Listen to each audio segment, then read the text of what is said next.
कैसे हो मेरे प्यारे बच्चों। हम आपके सामने फिर से मौजूद हैं।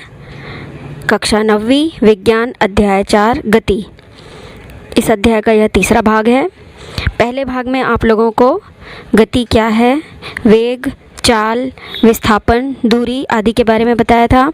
दूसरे भाग में आप लोगों को कुछ आंकिक प्रश्न कराए थे। अब तीसरे भाग में हम आपको गतियों के ग्राफ के बारे में बताएंगे। तो ज़्यादा समय न लेते हुए देखते हैं कि आज आपको क्या क्या इस वीडियो में मिलने वाला है। इसमें आपको मिलेगा गतियों के ग्राफ, जिसमें अलग अलग चाल वाली एक समान गति, रुकने का ग्राफ, असमान गति का ग्राफ, त्वरण एवं मंदन और अंत में वृत्तीय गति। गतियों के ग्राफ को समझने के लिए उदाहरण लेना आवश्यक है। यहाँ पर आपके सामने एक प्रश्न डिस्प्ले हो रहा है, जिसमें एक टेबल बना हुआ है। समय मिनट में दिया हुआ है और दूरी मीटर में। अनिल के घर से विद्यालय तक की दूरी और समय, इसको आप ऐसे समझिए, अनिल अपने घर से निकलता है, ठीक है। 2 मिनट के समय में वो 12 मीटर दूरी तय करता है। फिर जब समय 4 मिनट हो जाता है तो वो 24 मीटर, 6 मिनट में 36 मीटर, 8 मिनट में 48 मीटर, 10 मिनट में 60 मीटर और 12 मिनट में 72 मीटर की दूरी तय करता है। अब हम पहले ये समझेंगे कि ग्राफ कैसे बनाया जाता है। देखिए, आपको ग्राफ बनाने के लिए क्या करना होता है, 2 अक्ष बनाने होते हैं, एक्स और वाई। ये देखिए, हम यहाँ पे रफली ड्रॉ कर रहे हैं। ये देखिए, अगर आप इसे ग्राफ पेपर में बनाएंगे तो ये ग्राफ बहुत सही और बहुत अच्छा बनता है। यदि आपके पास ग्राफ पेपर नहीं है तो कोई बात नहीं, आप अपने सामान्य कॉपी में स्केल से मार्किंग कर लीजिए, आधा सेंटीमीटर या 1 सेंटीमीटर का गैप लेके, ऊपर और नीचे दोनों। एक को हम यहाँ पर दे देते हैं एक्स अक्ष और इसे हम दे देते हैं वाई अक्ष, ठीक है। तो एक अक्ष में, एक्स अक्ष में यहाँ पर लिया जाता है समय, यहाँ आपको लेना है समय, और ये वाई अक्ष में आपको लेना है दूरी, ठीक। और आप क्या करेंगे, जैसे यहाँ पर आप मार्किंग कर लेंगे, ऐसे स्केल से खींच के ऐसे आप मार्किंग करिएगा तो आप बराबर दूरी पर बराबर मार्क आएंगे। ठीक वैसे ही आप यहाँ पर 1 सेंटीमीटर में ऐसे मार्किंग कर लीजिए, 1 सेंटीमीटर या आधा सेंटीमीटर, पर आपको ये बार बार बदलना नहीं है। एक बार जो ले लिया वो ले लिया। मान लीजिए मैंने लिया आधा सेंटीमीटर, ठीक। तो ये हुआ 0.5 सेंटीमीटर। तो एक्स अक्ष में 0.5 सेंटीमीटर बराबर क्या हो जाएगा, ये 2 मिनट।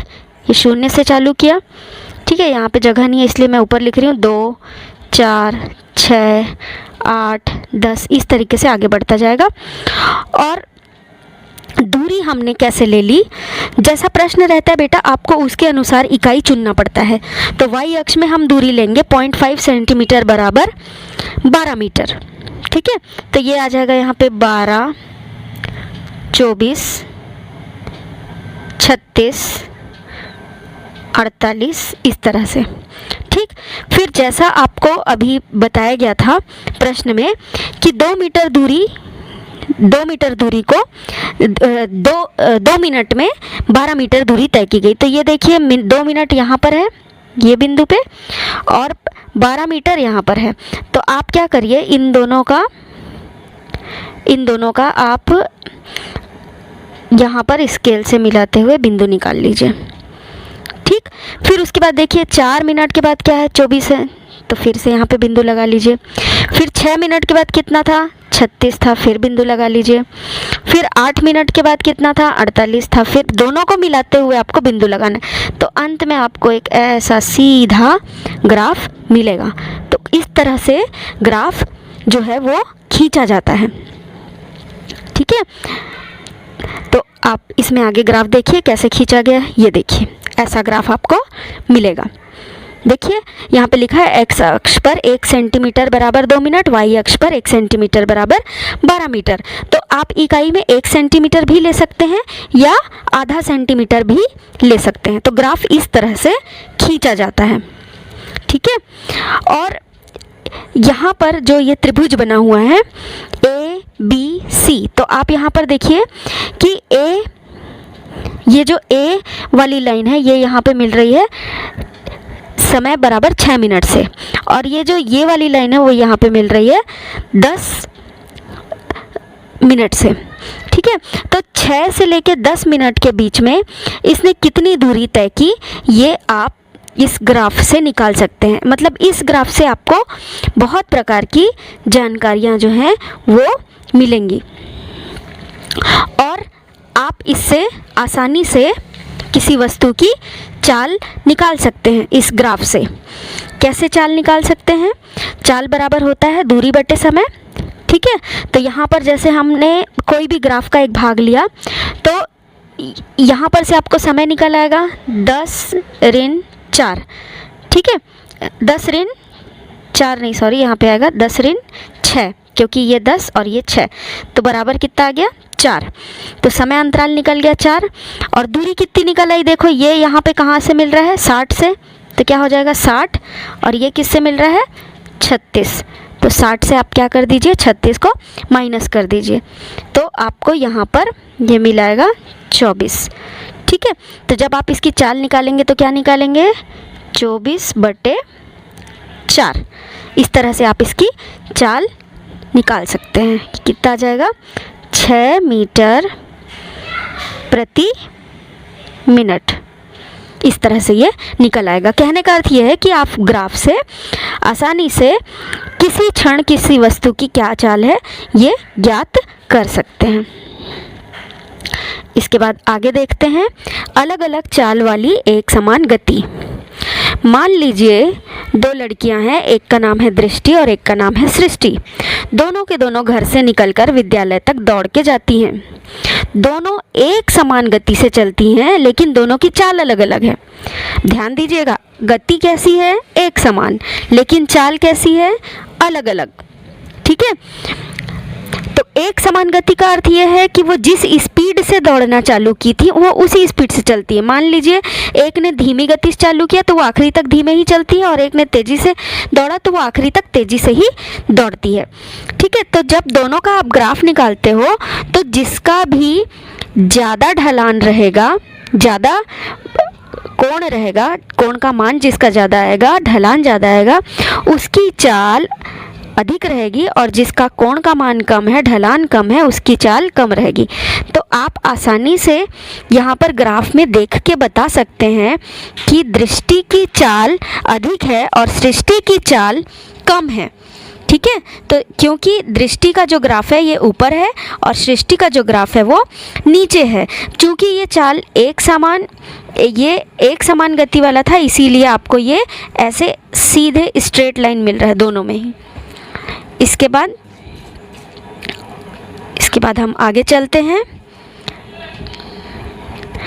रुकने का ग्राफ।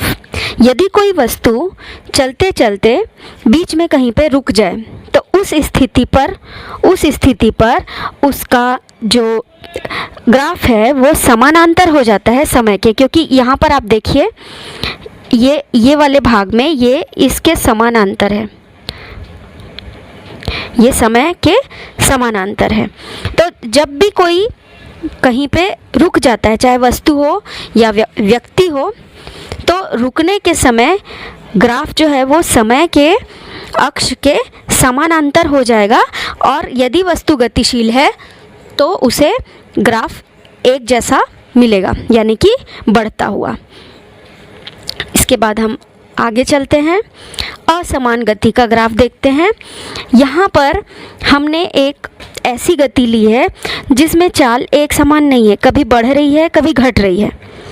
अभी अब इस ग्राफ को आप ध्यान से समझिएगा, ये आपके पुस्तक में भी दिया हुआ है, मैंने वहीं से इसे लिया है। मान लीजिए एक गाड़ी है, ये यहाँ पर देखिए आप ग्राफ से क्या क्या चीज़ें पता कर सकते हैं। पैमाना देख लीजिए, एक्स अक्ष पर 1 सेंटीमीटर बराबर है 2 मीटर, और वाई अक्ष पर 1 सेंटीमीटर बराबर है 4 किलोमीटर। ठीक, तो जब 2 मिनट में आप देखिए 2 मिनट में 4 मिनट में ये 2 किलोमीटर की दूरी तय कर रही है।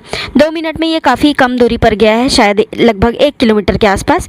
आपको क्लियरली यहाँ से दिखाई देगा, ये देखिए ये 4 मिनट में ये 4 और 0 के बीच में है, 4 और 0 के बीच में है, मतलब आप कितना लेंगे 2 किलोमीटर।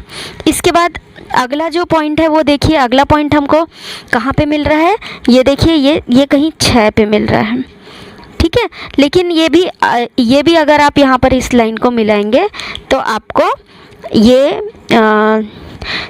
5 के आसपास मिलेगा, यानी कि 6 और 4 के बीच में, यानी कि 5 के। अगला देखिए 8 मिनट पे ये ग्राफ यहाँ पे मैच कर रहा है 12 किलोमीटर की दूरी पर। फिर आप देखिए अगला पॉइंट जो सी वाला पॉइंट मिला है वो 28 किलोमीटर 12 मिनट पे बस पहुँच रही है। और लास्ट में देखिए डी वाला पॉइंट जो है ये लास्ट में कितना 40 किलोमीटर, मतलब इसने कुल दूरी तय करी है 40 किलोमीटर। लेकिन आप इसका ग्राफ देखिए, इसका जो ग्राफ है वो ऐसे स्ट्रेट लाइन नहीं है, ऐसे सीधा नहीं है, सीधा नहीं है। इसका मतलब क्या है कि यह एक समान गति से नहीं चल रही है। तो ये एक समान गति से नहीं चल रही तो कैसी चल रही है, यहाँ पर देखिए ये एक और टेबल बना हुआ है, यहाँ पर हम देखते हैं 0 से लेके 4 मिनट तक में इसने 2 किलोमीटर की दूरी तय करी है। ये देखिए ये रहा 0, इसको हम मार्क कर लेते हैं ताकि आप लोगों को ये अच्छे से दिखे। ये देखिए ये 0 से लेके 4, तो आप ग्राफ से ही देख के ये टेबल को भरोगे, अपने मन से नहीं भरना है। तो ये हो गया 2 किलोमीटर। इसके बाद देखिए 4 से 8, अब ये 4 से लेके 8 तक, तो ये जो 8 का जो मैक्सिमम है यानी कि क्या है 12 और 4 तक ये दूरी तय कर चुका है। तो आपको क्या करना है, 12 में से 2 को माइनस करना है, तो कितना आ गया देखिए 10 किलोमीटर। फिर नेक्स्ट सी वाले पॉइंट में देखिए यहाँ पर, तो ये सी वाले पॉइंट पे बस पहुँच चुकी है कितने 28 किलोमीटर में। लेकिन हमने लास्ट समय क्या लिया है 8, तो 8 तक में ये यहाँ से यहाँ तक ये कितने किलोमीटर चल चुकी थी, तो आपने वैल्यू निकाल ली कितने किलोमीटर चल चुकी थी 10 किलोमीटर, ठीक है। तो ये यहाँ से 4 से लेके 8 तक में 10 किलोमीटर और 0 से लेके 4 तक में 2 किलोमीटर, यानी कि इस बिंदु तक बस जो है वो आपकी कितने किलोमीटर चल चुकी थी 12। तो आप क्या करेंगे 28 में से 12 घटा देंगे तो ये आ जाएगा 16। फिर इसके बाद आप देखिए 12 से 16, ये देखिए ये वाला 16 वाला पॉइंट है और ये 12 और 16।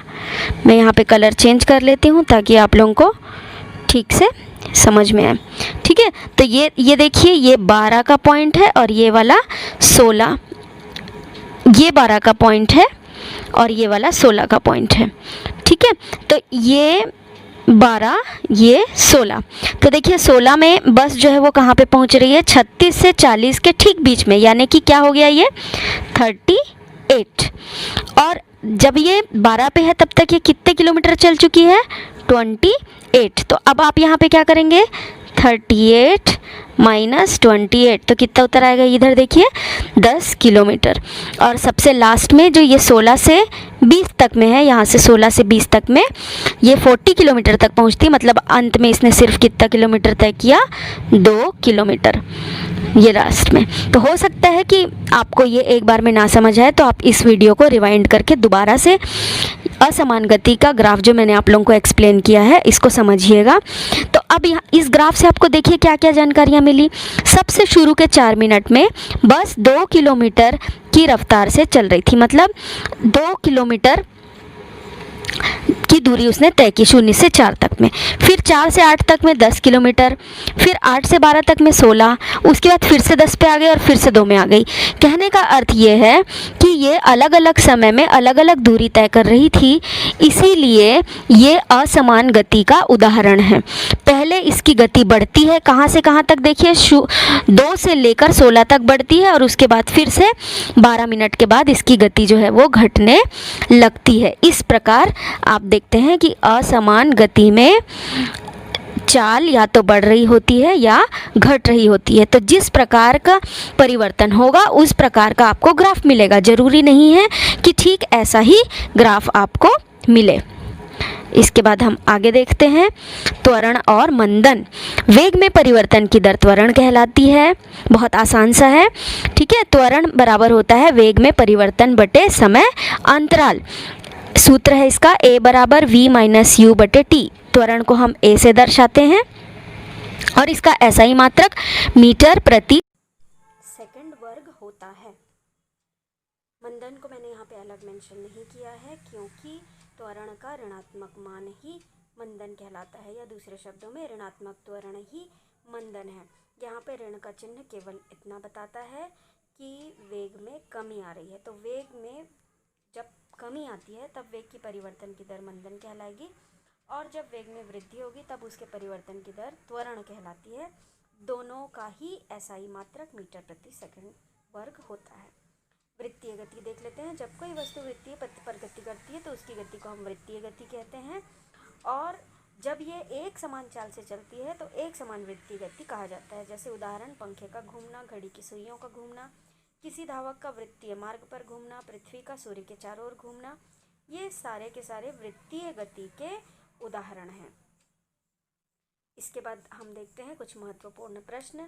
त्वरण किसे कहते हैं? मंदन क्या है? एक समान त्वरित गति में वेग समय ग्राफ कैसा होना चाहिए? एक और भी प्रश्न यहाँ पर छूट गया है, वो मैं अलग से मेंशन कर देती हूँ। अगला जो प्रश्न है वो ये है कि वृत्तीय गति किसे कहा जाता है, इसके उदाहरण लिखिए। ठीक है, वृत्तीय गति क्या होती है, इसके उदाहरण लिखिए, तो ये भी आप मेंशन कर लीजिएगा। अगले वीडियो में हम इसके आगे जो गति के समीकरण हैं वो पूरा करेंगे, और एक और भी इसमें हम ये भी देख लेंगे कि कुछ आंकिक प्रश्न गति के ग्राफ से भी हम मेंशन करेंगे। Thank you, keep watching. Channel को सब्सक्राइब कर लीजिए, हमारे साथ बने रहिए ताकि आपको आगे के वीडियोस जो हैं वो टाइम पर मिलते रहें। Have a nice day.